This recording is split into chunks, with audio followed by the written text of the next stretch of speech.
We had a short week, but you know we're still gonna pop out. You know what time it is. This is the Panther Playback.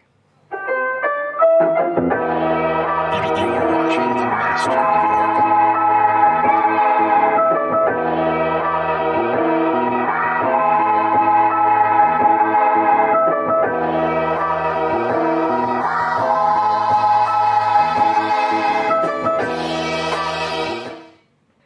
Welcome back, Panthers. We're happy to have you tuned in today. I'm Laurelyn Carr. I'm Lexi Lowry, and we hit the ground running today with one of my favorite segments because y'all know I love me some music. Well, lucky for you, Connor McDonald is gonna put y'all on some oldies but goodie classics. Let's run it.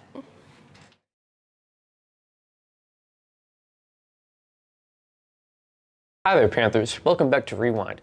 This week we didn't have an Instagram poll, so we're just reviewing two random albums from last week's list. First up is Electric Warrior. I gave it a 10 out of 10. This was T-Rex's second album and was the best-selling album of 1971, beating out a stacked release window with albums from Led Zeppelin, John Lennon, Paul McCartney, Elton John, and Marvin Gaye, all failing to eclipse this album's commercial success, which goes to show you how popular it really was. This album was produced by Tony Visconti, who also produced albums for David Bowie, a good friend of Mark Bolan and another pioneer of the glam rock era. Glam rock was a style of music that relied on elaborate costumes and stage performances, much as it did on good lyrics. Led by the single Bang a Gong, Electric Warrior has a distinctive sound, with strong guitar playing and limited distractions from frontman Mark Bolan's vocals. Songs I added to my list include Cosmic Dancer, Mambo Sun, and Jeepster. I'd recommend this album to any fans of rock and pop. Next up, we have Aqualung. I gave it a 7 out of 10. And this was the band Jethro Tull's fourth album and was an oddity when it was released in 1971, combining hard rock, folk music, and more classical string sections into a unique blend of old and new. Most of the songs on this album have a softer opening that morph into stronger rock with the chorus, especially apparent in hard rocking songs such as Locomotive Breath and Hymn 43, which are the two songs I added to my liked list to go with the longer compositions like the title track Aqualung, that evoke early bluesy rock bands like the Byrds and the Yardbirds. One interesting thing about this album is that the lead singer, Ian Anderson, also played as the band's instrumentalist, playing the keyboard, the flute, the mandolin, and the saxophone on this album. I'd recommend this album to any fans of rock, jazz, and blues music. Next week's albums up for debate on our Instagram poll are Funeral by Arcade Fire, Stardust by Willie Nelson, This Year's Model by Elvis Costello, Zombie by Fela Kuti, and Cafe Blue by the Style Council. Catch you next time, Panthers. See ya. Just for context, this next segment is a joke, and I really hope no one takes it seriously. Right, Lexi. Let's see how behind the scenes of how hype our student section was this last Friday night. Don't ask me for my number if you can't do 35 push-ups. Just letting you know.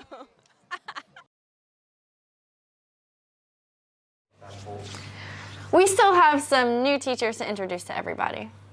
Here's Adon Monroy and Tiffany Gutierrez with Miss Ashcraft and Miss Godey Bennett. All right, picture this. You are sent to go pick up something from Mr. Ashcraft's room. Or Miss Bennett's room. But you don't know who they are. So we're here to make sure you guys know our new teachers. Hey guys, I'm here with Miss Godey Bennett, our new English teacher in Pelham. So how long have you been teaching? This is my 6th year teaching English. What school did you come from? I came from Hillcrest High School in Tuscaloosa, Alabama. Okay. And so far, are you liking the Pelham way? Is it like taking some getting used to? Anything different? No, I absolutely love it here. I love the school spirit. I love how engaged all the students and the teachers are. I can already tell that the relationships here are something really special, and I'm really excited to be a Panther. Okay. What are some of your hobbies that you do outside of school besides reading? So I really enjoy strength and conditioning, so I like to hit the gym. I walk with my friends. I like to ride horses and spend time with my dog. I love good Netflix binge, so just like normal people stuff. Okay. But any pet peeves? I don't like talking when I'm talking. So like if I'm at the front of the room, then I expect everyone to be listening and paying attention. I really don't like to repeat myself. But that's my main pet peeve. I think in all other ways I'm pretty chill. Okay. And if you weren't a teacher, what would you be? I would definitely be a horseback riding instructor. That's what I love to do outside of school is teach horseback riding lessons. I think I would do that full time. Okay. Now, if you had $1 million, would you still teach or no? Yes, I think I would still teach. I probably wouldn't teach full time. I'd probably teach part time, but I love teaching. It's what I'm good at. It's one of my favorite things to do. I love the relationships I get to build with my students and see them light up when they learn something new. So I would definitely continue teaching even if I had $1 million. All right. Thank you so much for your time, everyone. This is Miss Gody Bennett. I am here with Shane Ashcraft. Mr. Ashcraft. Anyways, Mr. Ashcraft, how long have you been teaching? This is my 12th year teaching, 13th year coaching. And what do you coach? I'm assistant varsity boys soccer coach. Soccer. Oh, okay. What school do you come from? This last time I came from Vienna International School. And how many schools did you like switch around? This is my 4th school as a teacher and 4th school as a coach, but I was here 2 years ago coaching as well. So. Oh, okay, so should be familiar. Anyways, are you liking the Pelham Way so far? Yeah, I really like it here. My family and I have lived here in Pelham for about 5 years now, minus the 1 year we were gone, and we've really enjoyed it. So it's nice to work close to home and be working with a school with so much diversity, and everyone seems to get along really well. I'm enjoying it. Since you are an English teacher, what is one of your hobbies outside of school, besides reading? I'm a big meathead. I'm at the gym every morning, like 5 o'clock, and I like to play basketball. Obviously, I like to play soccer. If you weren't a teacher, what else would you be, or a coach? If you weren't either? That's a tough question because I took a year off after my 10th year of teaching. I actually ran a warehouse for a pretty successful company, a contract furniture company, and it was nice. But I don't really know what else I would do. I enjoyed doing that, but I didn't enjoy it enough to be away from teaching, so it's hard to say. And what are your pet peeves? Upward inflections at the end of sentences,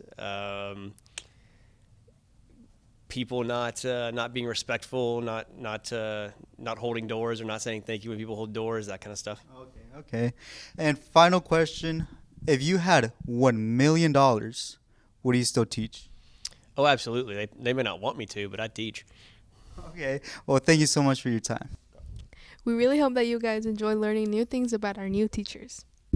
Next time, we'll come back with 2 more brand new teachers. So see y'all next time.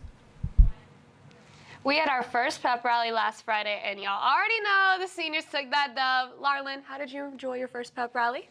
It was super hype and entertaining, and I loved winning that spirit stick. Let's take a look at what went down.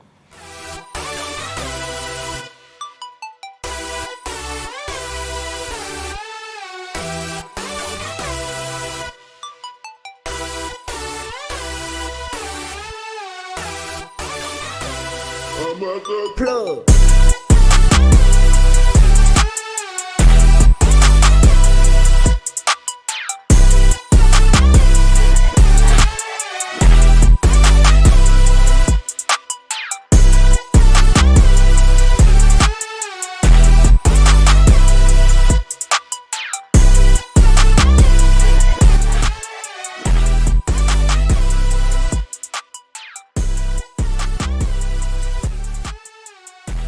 The class of 24, the seniors!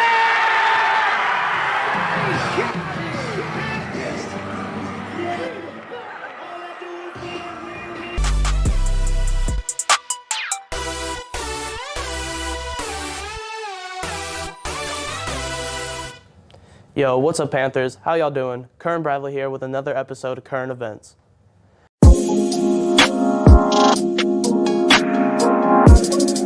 To start things off, NBA 2K24 comes out September 8th. If you're really interested in playing competitively, I hope you sign up for the esports team with Mr. Shields. The game is set to have all new features such as new badges and a new badge system, all animations and builds that fit everybody's playstyle. This year, I'll be making a 6'8" slashing small forward. Let me know what position y'all will build.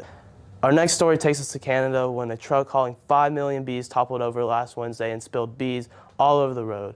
At first, police just told drivers to keep their windows shut tightly and continue their route. But it's gotten so bad that they eventually had to close the road And for the 8 beekeepers trying to find the queen bee, I guess you could say the row is more black and yellow. Now it's time for snack of the week. Our snack is a Slim Jim.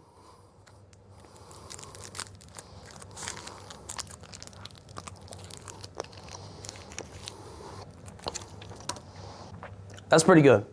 I'm going to give that a solid 7 out of 10. That was Snack of the Week. It's finally time for college football season. Kicking things off with a banger in week 1 with 16 blowouts, with Oregon, Mississippi, and Oklahoma having the worst. Oregon won 81-7 against Portland State, Mississippi won 73-7 against Mercer, and Oklahoma won 73-0 against Arkansas State.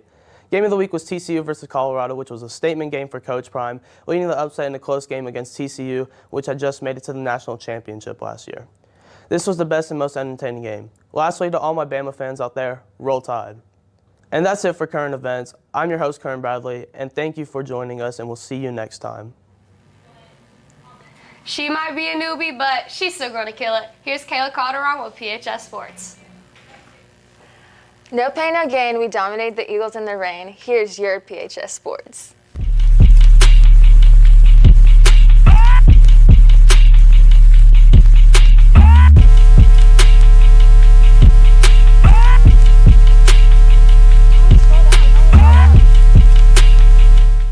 Stop. No. In case you missed me in the student section last Friday, I'm Kayla Calderon here with your PHS Sports.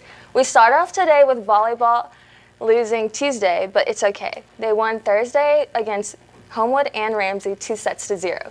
Next up, our football team. The boys had their first home game last weekend, and you know Pelham always wins. Our score from the end of the night was 24-21 against the Oak Mountain Eagles. Let's kick it to Kyle for these highlights. Game 2 of the season for the Pelham Panthers taking on the 7A Oak Mountain Eagles.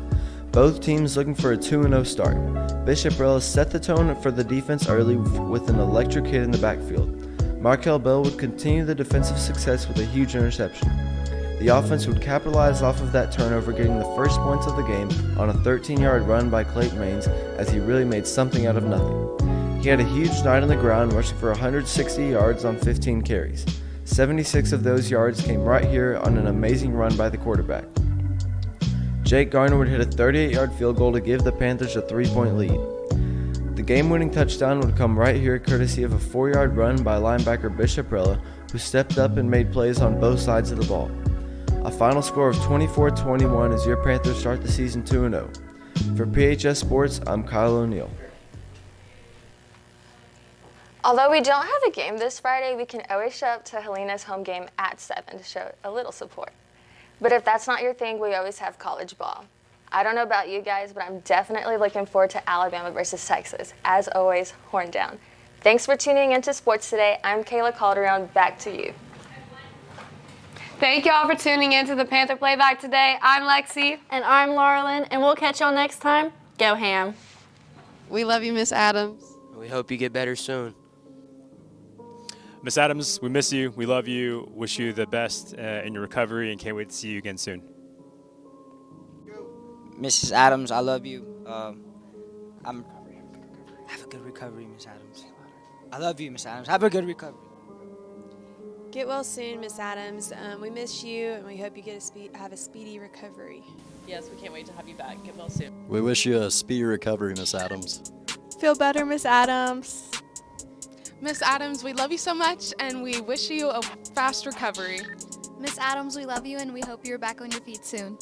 We love you so much, and we hope you recover soon. Hey, Miss Adams, you probably don't know who I am, but I hope you're feeling better. Goodbye.